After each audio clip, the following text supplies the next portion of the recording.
Understanding Parole Discharge, a guide for English learners. Hello, and welcome to our English language learning channel. Today, we're going to explore the meaning and usage of the phrase, parole discharge. This is a term that you might come across in legal contexts, especially those related to criminal justice. Understanding such phrases is crucial for grasping the nuances of the English language, particularly in specialized fields. So, let's dive in. Before we delve into parole discharge, it's important to understand what parole means. Parole is a conditional release from prison, granted to a prisoner before the completion of their sentence.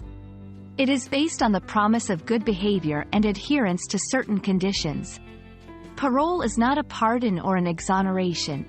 Rather, it's a kind of supervised freedom under specific rules set by a parole board. The term discharge in legal contexts typically means the release or dismissal of an individual from a certain duty, liability, or obligation. In the case of parole, a discharge signifies the end of the parole period and the release of the individual from the conditions and supervision of parole. This is an important milestone for someone who has been on parole, as it marks the end of their sentence and a return to full freedom.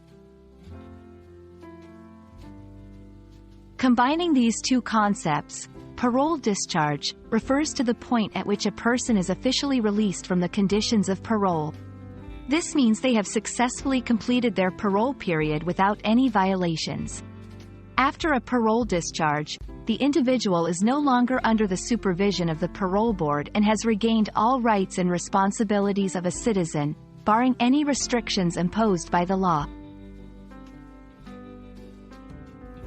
To help you understand better, let's look at a few examples of how parole discharge can be used in sentences. 1. After 5 years on parole, Mark finally received his parole discharge and was free to travel abroad. 2. The parole board reviewed her case and agreed that she was eligible for parole discharge due to her exemplary behavior. 3. Understanding the conditions for parole discharge is crucial for anyone undergoing the parole process.